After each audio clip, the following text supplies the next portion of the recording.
Hey, this is Gabe from Enterprise Earth, and you're listening to Thunder Underground. Welcome to episode 278 of the Thunder Underground podcast. Trent here, and this week we've got a good one because we've got Gabe Mangold from Enterprise Earth joining us. Gabe's the guitarist for Enterprise Earth. I'm excited to bring this.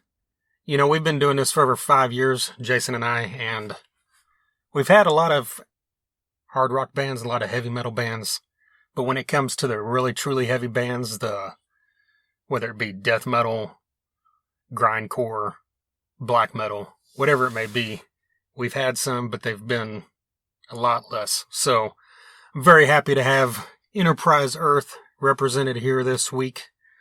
We've got that interview with Gabe coming up here in just a bit. We've also got a brand new track from our friends in Fist of Rage, which not only that, it features one of the best vocalists in heavy metal over the past 25 years, which is Tim Ripper Owens. So we're going to be checking that out here in just a bit as well. But before we get into that, I need to let you know who supports this podcast, and that is Hella Hot Hot Sauce, a hot sauce company based out of the San Francisco Bay Area in California, run by a husband and wife, and they are doing big things. They make small batch artisan hot sauces, and they've got a great line. If you get on their website, hellahothot.com, you can check it all out. Follow them on Facebook. Check out their collaboration sauces they do. They do some with some metal bands. Ghoul has a sauce called Brain Jerk, and Florida Frank from Hatebreed has a sauce called Florida Frank's Florida Heat. And we actually got some of that in. Jason and I both tried it and loved it. It's really, really hot, and it's really, really good, so you need to check that out. Both Florida Frank and Ghoul have been past guests of this podcast as well. I've also got a YouTube video up that I did recently of the unboxing of some stuff that Hella Hot sent us, as well as tasting Florida Frank's hot sauce for the first time. So, do yourself a favor, check out some Hella Hot hot sauce if you're in the California area. I know that they sell them in some stores out there as well, but you can order it online. Tell them we sent you. Also, Sunset Tattoo is a tattoo shop right here in Tulsa, Oklahoma. 3146 East 15th Street, right in the heart of Midtown. They've got over 25 years of experience. Their tattoos are done good and proper. They're state licensed. And most importantly, they are mother approved. Jake and the crew have done a lot of great work, and you can check it all out on their Facebook page. That's Sunset Tattoo Tulsa. Also, Instagram at Sunset Tattoo Tulsa. You can see all their work there. Give them a call, shoot them a message, set up a time so you can get in and talk about what work you need done. I'm going to be in there myself soon getting some stuff done. Can't wait. So give Jake and the crew a call. Tell them we sent you. Also, MedFarm, dispensary located in Broken Arrow, Oklahoma, 24683 East Highway 51. Right there off the highway. You can't miss them. They got a huge selection. You can check it out on leafly.com. If you follow them on Facebook, that's MedFarm, PHARM, or Instagram at MedFarmOK. You can see all their specials that they run. They're always running different deals. They've got a ton of great product, and one of the deals that they are always running is if you mention Thunder Underground, they'll give you 10% off your first order, which is very cool. They've also got a drive-through, which I know a lot of dispensaries don't have that option. You can just pull up, tell them what you need, and even better, you can call them ahead, you can text them ahead, email them, whatever, place your order, so you can just pull up, drive through, and get out of there. But above all else, one thing they do that I know no other dispensaries do is that 30% of their profits are going to build no-kill animal shelters. They've got one well on its way to completion, and that's a huge, huge thing that we're very proud of here on this podcast to be a part of what they've got going on. So get over to MedFarm and tell them we sent you. And finally, DEB Concerts, a promoter based right here in Tulsa, Oklahoma, which brings a lot of kick-ass music to downtown Tulsa. Ideal Ballroom, they've hosted events with bands like Last in Line, Saxon, Buck Cherry, Warrant, Bisto Blanco, Junkyard, LA Guns, Dokken, a long-ass list that keeps getting longer. They've also had shows at the BOK Center. Snoop Dogg and Nelly last year. Poison was scheduled this year. That's, of course, postponed at the moment, but coming up on August 15th at the Ideal Ballroom, they've got Dead Metal Society and Rocket Science. Two great Oklahoma bands that always bring an amazing performance anytime they play. So get out there for that one. And then in October, on October 23rd, LA Guns will be returning. They've been to the Ideal a couple times, and they're a great live band, of course. Tracy Guns and Phil Lewis have both been on this podcast before, and that's a great one. Get on debconcerts.com to get up-to-date info, as well as ticket info on no shows and anything on any of the recent shows that were affected by the pandemic, on any upcoming news on reschedule and all that great stuff. We always like to say a huge thank you to DB Concerts. They're our longest running sponsor, and we love them. Like I mentioned up front, Fist of Rage has a brand new song. Not only that, they've got a friend in tow, and that friend is Tim Ripper Owens. I'm a huge fan of that man. I'm also a huge fan of this band. So let's just get right into this and talk about it when we come back. This is The Rage of Judas.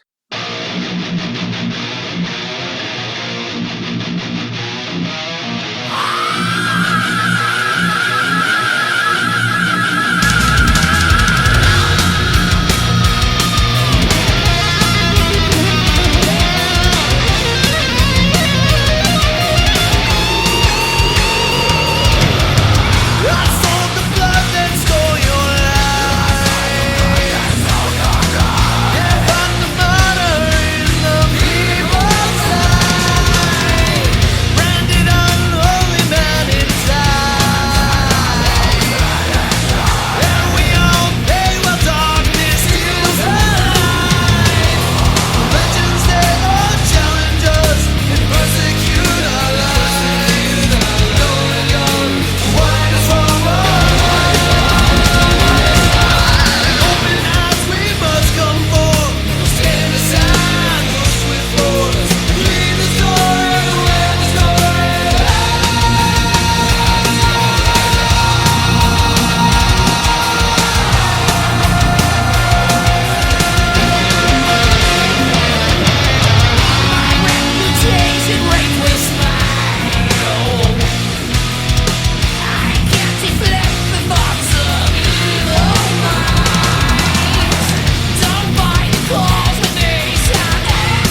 Rage of Judas from Fist of Rage featuring Tim Ripper Owens, sharing vocal duties there with Brax and even Vernon.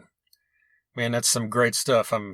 Whenever I found out that they were doing this song with Ripper, I was really pumped because everything Fist of Rage does is great. And you throw Ripper into the mix, I'm like, can't wait to hear this. And it did not disappoint, as you just heard. I mean, that was fantastic. Combining elements of, that old school sound, new school Fist of Rage, fucking just balls out heavy rock that they do, and I love it. Follow these guys on Facebook, Instagram, and tell them that we sent you. Get on Spotify, wherever you stream music. Check out all their previous work as well. Stream that song hundreds of times. It deserves to be heard. Share it with all your friends. You know the drill. But yeah, Ripper, I'm a massive fan of Iced Earth, and I love those 2 albums that he did with him, especially The Glorious Burden.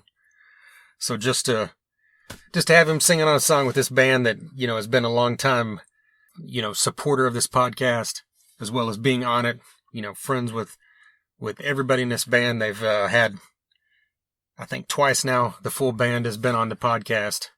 And then Brax has been on here, along with Jimmy from Violent Victim, the other band that he's in. And Paulette's been on here separately as well. It's long overdue, I think, to get the full band back on. Their drummer, Josh, has not been on this podcast. So we need to make that happen soon. And I'm sure we will. So, like I said, give Fist of Rage a follow on whatever social medias you're on. And tell them that Thunder Underground sent you. All right, before we get into the Enterprise Earth stuff, I wanted to just mention this just because it's kind of funny, which I'm sure if you pay attention to rock music, like if you're listening to this podcast, obviously I'm sure you do, but about the time I think I recorded the last episode, this might have been starting, but this whole Twitter feud between Sebastian Bach and Chris Jericho is pretty amusing. If you haven't seen it or followed it, just Google Sebastian Bach, Chris Jericho, and I'm sure you'll get tons of stories. There's, it's been all over Blabbermouth, Loudwire, Metal Injection, Metal Sucks, all the typical places. I'm a huge fan of Skid Row from back in the day. I even like their newer stuff they did with Johnny Solinger, and I'm not one of those people that say they gotta have Bach to be good, whatever. But, Sebastian Bach has always had a great voice, and he's, amazing voice, especially back in the day, but he's still good live to this day. And, and he started talking shit, saying Jericho lip syncs and sings to tapes and all this stuff. And hey, I wouldn't be surprised if he does sing to tapes. I mean, a lot of these bands do that these days, have backing tracks, which I'm not going to get into that right now. Jason and I have before. It's pretty stupid. All you got to do is listen to Eddie Trunk for 12 seconds and you'll hear him talk about that. But anyway, I've seen Fozzy live a few times, and that guy's not lip syncing, at least the times I've seen him. And he's got a great voice. Does he have Sebastian Bach's voice? No. But, I mean, when it comes to current, what's the right word, being relative these days, I think Chris Jericho's a little more there than Sebastian Bach is. The way things have been. I mean, Jericho's kind of built an empire around himself with everything he's done with his podcast, his books. I mean, he's been in, TV shows and film, and of course, what he's, Fozzy, and of course, what he's most well known for is wrestling, and he still has that going on to this, to this day with AEW and everything. But the point I wanted to make here is that I always look at these things a little bit cynical, and I think, what if this is, being Jericho, being, kind of a pretty smart marketer, businessman with everything he does, and of course, his massive history in wrestling. I wonder what if this is a work? What if him and Sebastian just started this quote unquote feud just to get press during the pandemic, where the way that only, most musicians are getting press is by doing a live stream or a Zoom video or something. Or if you get lucky, like Enterprise Earth, and actually release, new recorded studio music. But anyway, I wonder what if this is like a setup for a Fozzy Sebastian Bach co-headline tour for, when touring can resume later in the year or in 2021. Look, they had this feud, they kissed and made up. Because, Rich Ward from Fozzy even kind of got into the talk saying that Sebastian Bach is kind of universally disliked in the business, and Jericho is one of the only people he's ever heard defend Sebastian Bach. And so I just, I'm probably totally off base, but that's just something I thought about. What if this is just some kind of hype thing to get free publicity to lead up to something else? But there's just something to think about, I guess. But if you're an Enterprise Earth fan, you probably don't care about Fozzy or Skid Row, but hey, say you're a younger, kid or adult and you're a fan of Enterprise Earth, really, really heavy stuff.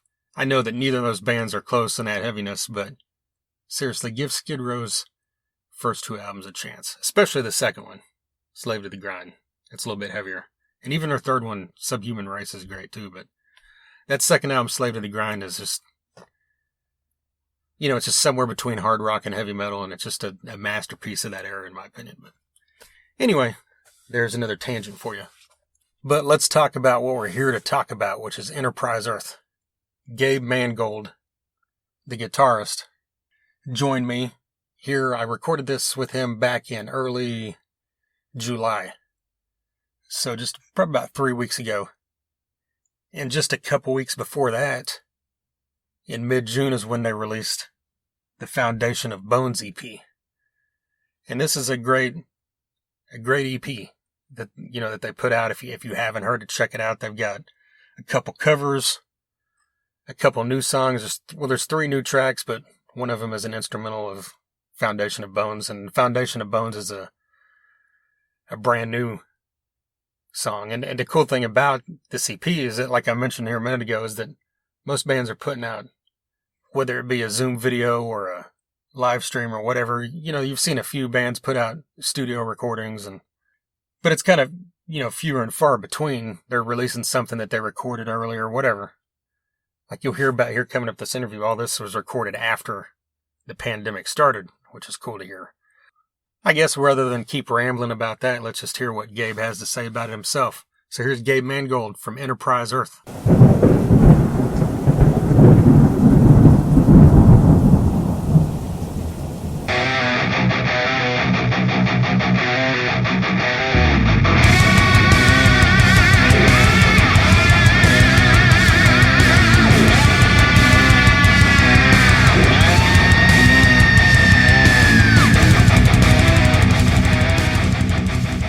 The decision to release Foundation of Bones unannounced, was that like something that just kind of you guys planned for a while, or did it just kind of come out of the spur of the moment type thing?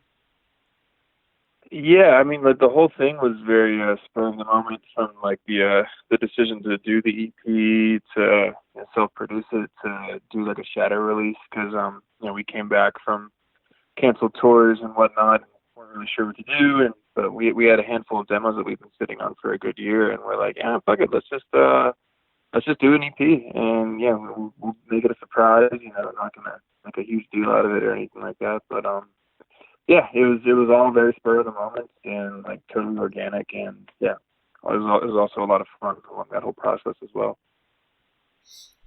Well, you said you come back from canceled tours, so you're saying that you guys recorded this after COVID hit and the shutdowns and everything? This wasn't songs that were recorded beforehand? No, yeah. All of these, the whole EP was decided upon and recorded and whatnot after COVID hit.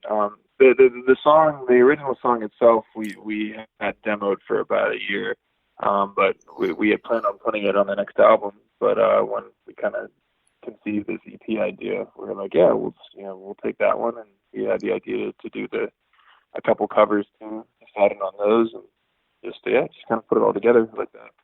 Was that process like, did you guys have to do everything remotely from each other, or did you have a space you guys could get together? Yeah, so we all live in different parts of the country. I kind of live like a nomadic lifestyle here in New Mexico at the moment. Dan, the vocalist, lives in Indianapolis. The drummer, Brandon, lives in Long Beach, California, and our bassist, Robbie, lives up in Seattle area. And yeah, I recorded all the guitars and bass at my like little mobile studio, tiny home rig. Dan did his vocals in his closet at home. And then our drummer, we have a good friend Chris Gazelle who engineered drums, and they track drums out there in LA. And then everything was mixed and mastered here in my little tiny home studio. Was that a new process for you guys, or had you done previous work that way, or was like the last album done together like you would expect it to be done? I mean, yeah. So yeah, the last album, Luciferus, was recorded with Jason Sukoff, and everything was tracked, mixed there at Audio Hammer Studios at his place there in Sanford, Florida. Okay. I mean, we've always demoed things remotely just because we've always lived in different parts of the country. So as far as the getting the songs together and sharing files, that's we've been doing it that way for a long time now. But the decision to self-produce kind of came along that whole thing too, where like we're happy with the quality of these demos, and I was like, well, what if I actually put a little more effort in now that I have a little more time? And we ended up getting something that we were all very stoked on. So. One thing that really jumped out to me was the acoustic version of There Is No Tomorrow. Yeah, I mean, how did you approach rearranging this song and everything? Because, I mean, that's something that, is pretty unique to a band as heavy as you. Because, I mean, it's been done by heavy bands, but generally it's not like, death metal bands doing that type of thing. Mm-hmm. Well, yeah, that one, I think that was like the last song we decided to put in the EP. And I mean, like that song in general, it's easily like the most melodic and like emotional, if you want to call it that song, off of our last album, Luciferus. And yeah, I the idea popped into my head. I could hear chords and melodies and the melodies for singing and stuff like that too. And I was like, we can totally do this. And if we do it, I think we can make it sound good. And yeah, we're very stoked on that. We're excited to continue expanding upon that style in the future. So that is something you think you guys would do more of? Oh yeah, definitely 100%. Yeah, and it was a lot of fun for Dan and I to do, and people have never really heard Dan sing before, and I mean.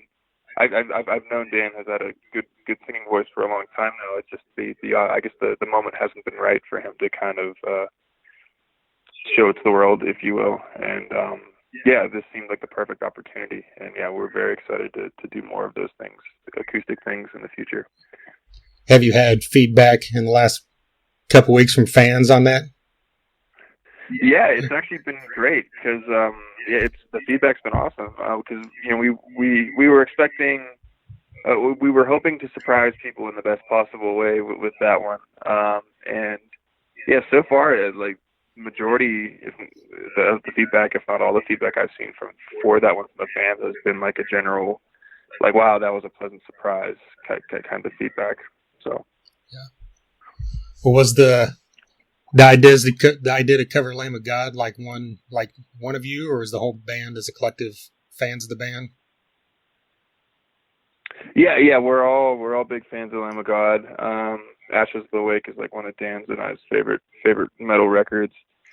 And I think on our last U.S. tour, we were toying around with covering a Lamb of God song. We were trying to figure out which one to do, and then eventually we settled on that one.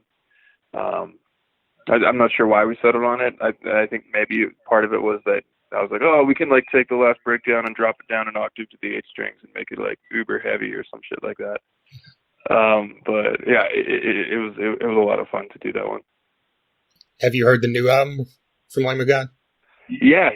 It's honestly that's my favorite Lamb of God record, I think, since Wrath. Not that the ones preceding this one and After Wrath weren't good, because I enjoyed those ones too, but I feel like it just felt really it felt like raw, like old school Lamb of God, modern at the same time. And yeah, it was, I listened to that record a couple times and really, really dig it.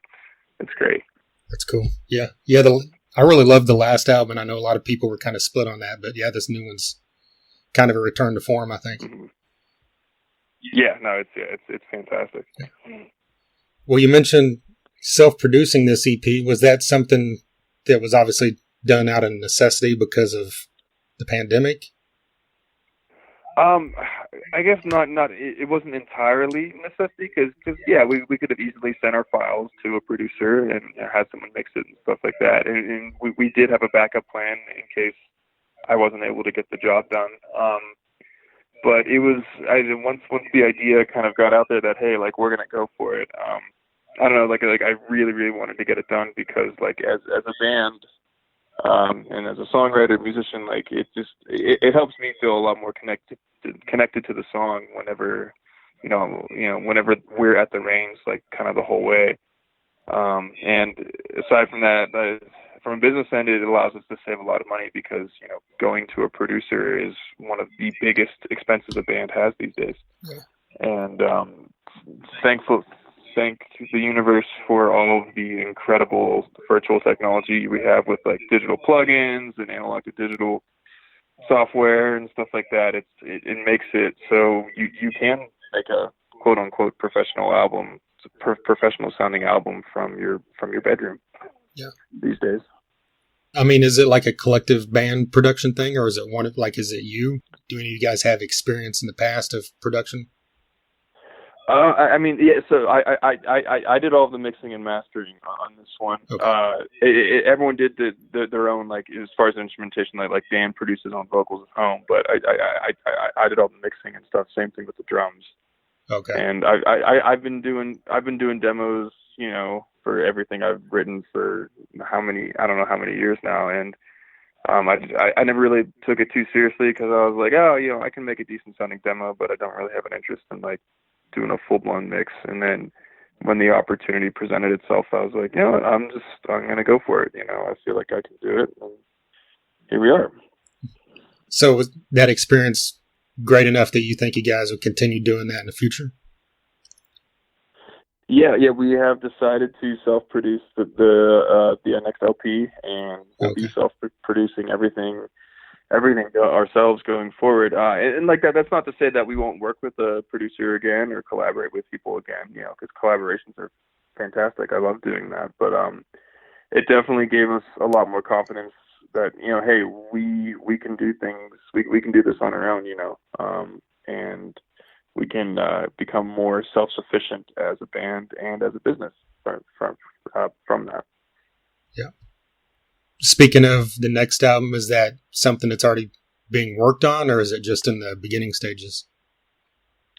Yeah, it's actually the writing for the next album began last summer.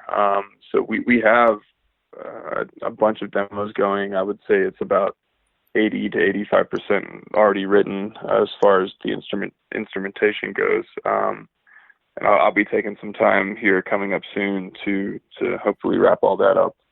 And the goal is to have everything written and recorded by the end of the year, and then just wait for the right time to release it. Maybe whenever the world goes back to normal, I guess. Right. If that happens. Well, how's your guys' writing process work? Do you guys bring in stuff separately, or do you try to write together when opportunity is there? Well, it's normally separate just because we all live in very different parts of the country. Right. As much as I would love if Dan was here to like just hang out and write for a couple weeks or something like that, but it's a bit of a logistical burden. And now with the COVID stuff, there's certain travel restrictions and this and that, and there's a whole lot of variables in the air right now. So I think this last one will be finished as far as writing goes. We'll all be doing it remote, but in the future, I would love to get together with Dan or with the guys and just have like kind of like little writing vacations, if you will. We all just hang out for a weekend or a week and see what happens. Yeah, I mean, since you joined the band a few years ago, there's been obviously new additions on bass and drums with Brandon and Rob. Like, how do you feel about the current lineup and what it can develop to in the future? I mean, yeah, our current lineup is solid. Whenever Robbie joined, that was he fit perfectly.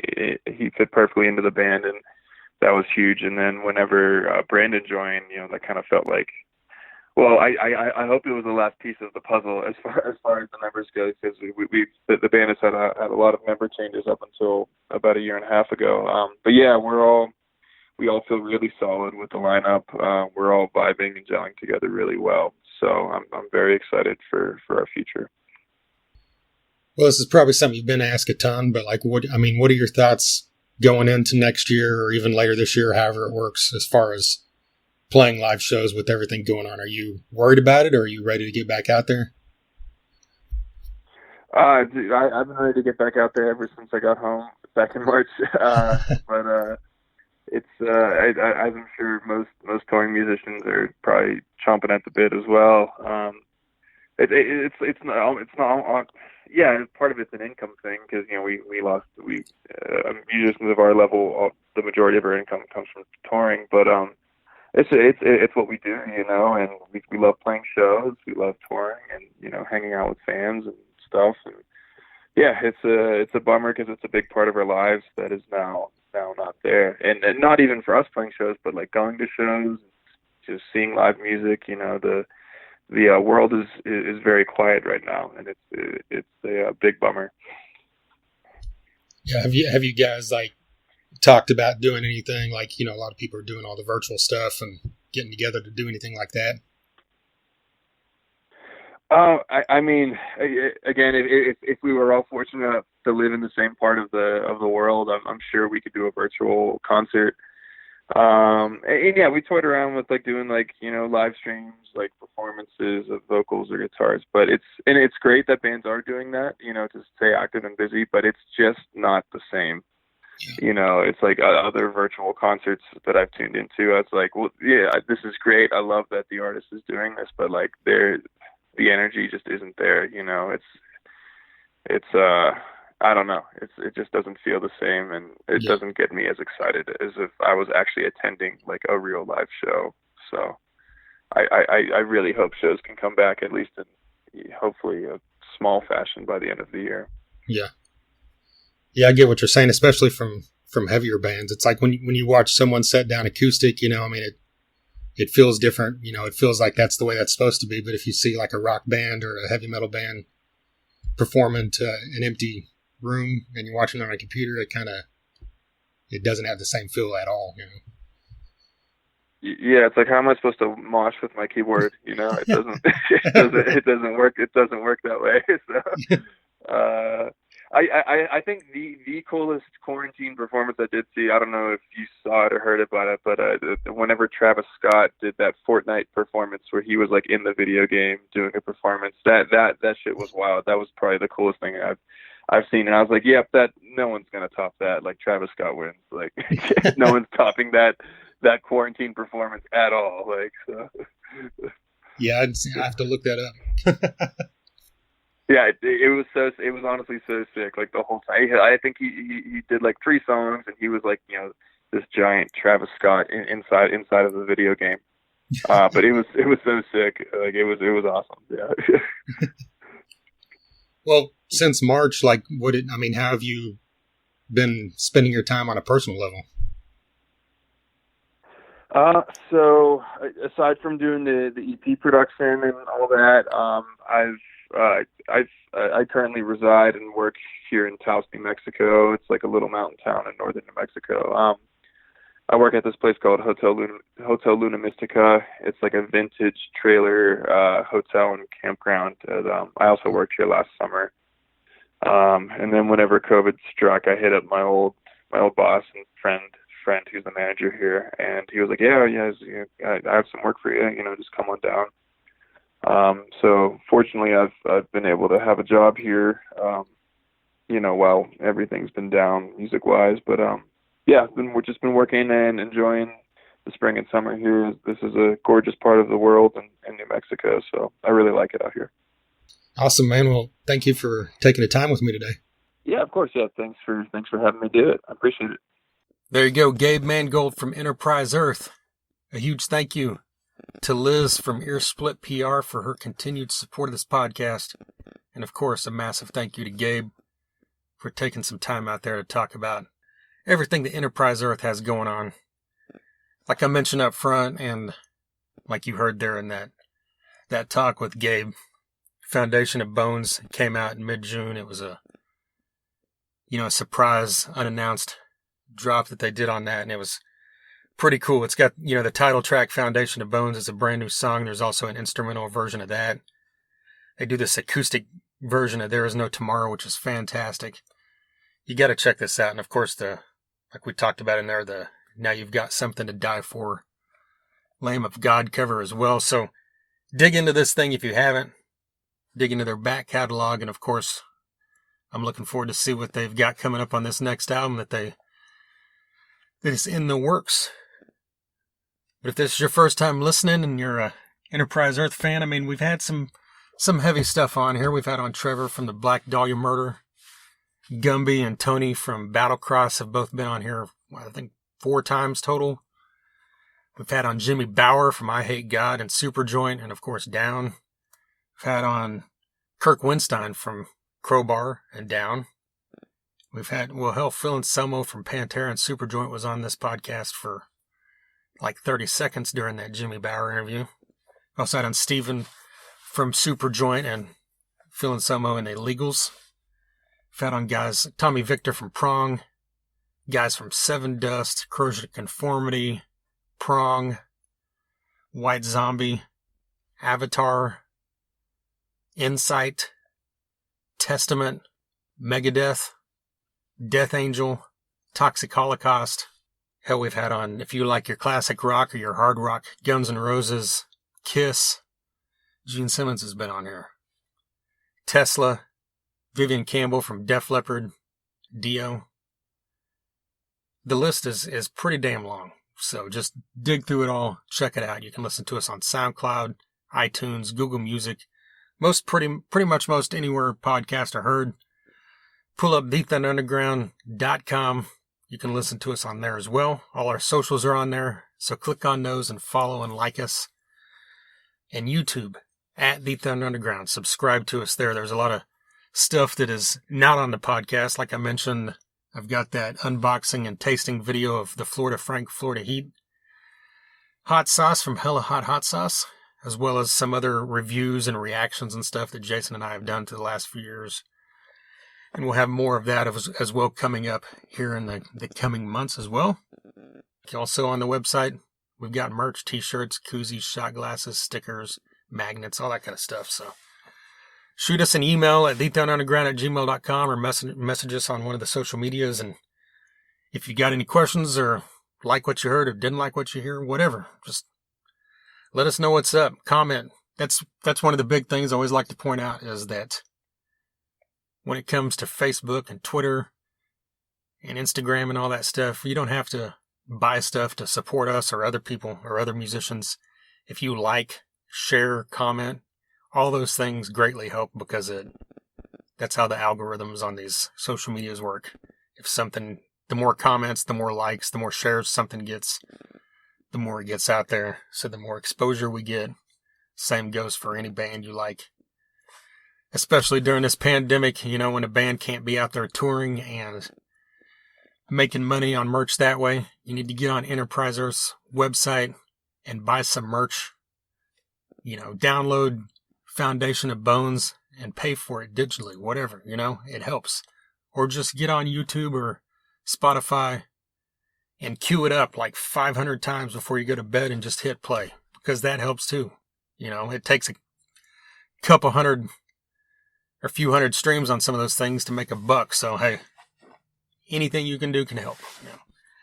Anyway, I'll quit rambling. We've got an episode coming up with Dusty from Dirty Rotten, which was a great one. Looking forward to that. And we've also got a couple other things that are in the works that I'll let you know as soon as they are finalized. Once again, a huge thank you to Gabe from Enterprise Earth, to Earsplit PR. Thank you to Hella Hot Hot Sauce, Med Farm, DEB Concerts, and Sunset Tattoo. And until next time. Thunder Underground, y'all.